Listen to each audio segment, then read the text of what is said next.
the Ravens need to make a decision on Lamar Jackson. In my opinion, there are only really two options to Lamar. It's either pay him what he wants or trade him away. And in my opinion, I think the trading him away is the better option.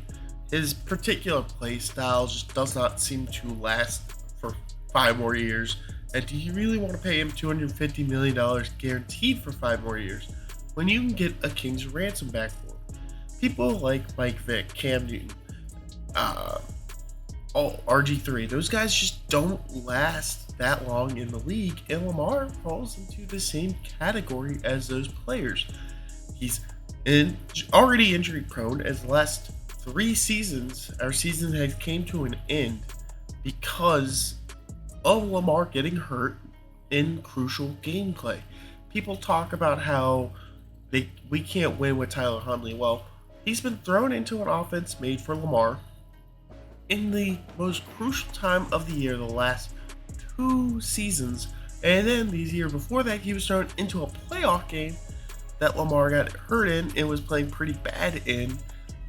It was just, I think honestly, it could be worth trying Huntley for a season, an offense built around Tyler Huntley, or trading Lamar for a bunch of stuff and signing somebody like maybe Derek Carr or Jimmy G or somebody of that nature to take over for a year or so. I think honestly, the paying Lamar $250 million over a long-term contract is a bad decision. He's not a good enough passer to make that money's worth as being your quarterback. He is a dynamic player. That is what Lamar is. He is a dynamic playmaker. He is not a top-tier passing quarterback. He will never be what Patrick Mahomes, Josh Allen, guys like that will be in the league, because he's inaccurate. He will overthrow, underthrow. He misses too many passes. So if you take away his running ability, if something seriously happens where his leg is kind of like RG3, lost that running ability, he will not be that great of a quarterback, and this could be the last contract he gets in the league. I mean, you're talking, he's been in it for 5 years. This is another 5-year contract.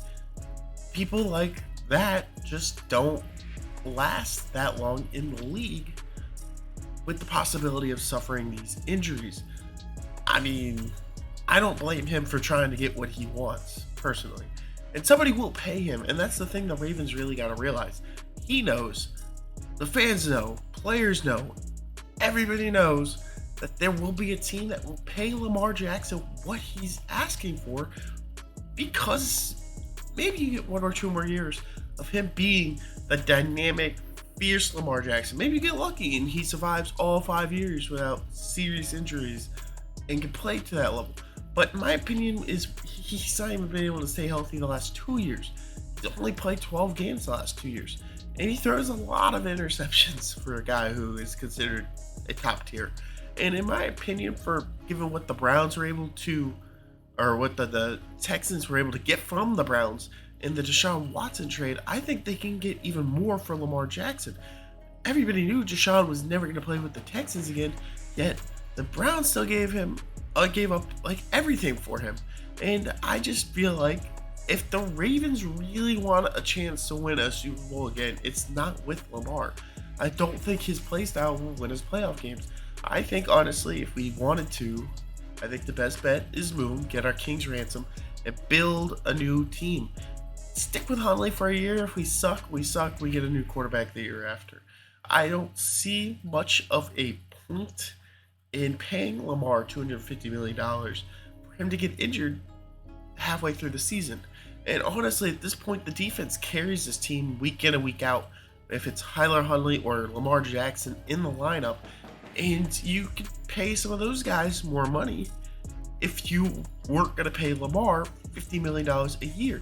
And then a big statistic that people don't realize is quarterbacks who are making top 10 money in the NFL, which Lamar would be if he got that contract, don't win Super Bowls. Only Patrick Mahomes and Tom Brady. Mahomes will probably surpass Brady as the GOAT, and Brady is currently the GOAT. So those two guys are leagues above every other quarterback, including Lamar Jackson. So, in my opinion, you pay him, you're not going to win a Super Bowl unless he somehow takes a magical step forward, which right now he's just not set to do. And I don't personally love the thought process or the idea of paying a guy who's already shown that he can't stay healthy for too long. A guy who has, like, his play style has a history of not being able to stay healthy for that long. I mean, we're talking about 10 years of him being borderline running back. Running backs don't have that lifespan. You don't pay running backs for a reason. The Cowboys are seeing why you don't pay running backs. The Bengals are seeing why you don't pay running backs. There's only slim exceptions for why you pay a running back real money, and one of those is like if they're Derrick Henry, who's best running back in the league or something. Lamar Jackson will run his course in this league at some point, and a team like the Jets will pay an arm and a leg to come to get him. They want him bad. They want a quarterback. The Jets are thirsty, hungry to win. And same thing with like a team like Miami or even Indianapolis. I heard something about Atlanta. I mean, there's teams out there that will probably pay a pretty penny to bring in Lamar. I've even heard things Cowboys being done with Dak Prescott. I would take Dak. You know, if they were to trade Lamar to the Cowboys, I would take Dak at this point over Lamar. Because a lot of things people don't realize is too is Lamar throws so many interceptions. He also fumbles the ball a lot. I mean, he is fantastic. Don't get me wrong. He's dynamic. He's amazing and all this stuff. But Lamar, in my opinion, isn't worth the $250 million he wants. This contract only exists and it probably wouldn't be this bad if the Browns weren't stupid. It's just how it is. And in my opinion, is the Ravens sitting here and offering him like $100 million or $130 million contract. That's never going to fly. He's never going to accept that. He's not going to accept something $100 million less than what he wants. So the Ravens have to just pony up and either pay him or trade him. Those are the only two options that they have. And in my opinion, I think trading him is the better alternative option. But let me know what you guys think down in the comments. If you guys enjoyed, please hit that subscribe button and I'll see you in the next one.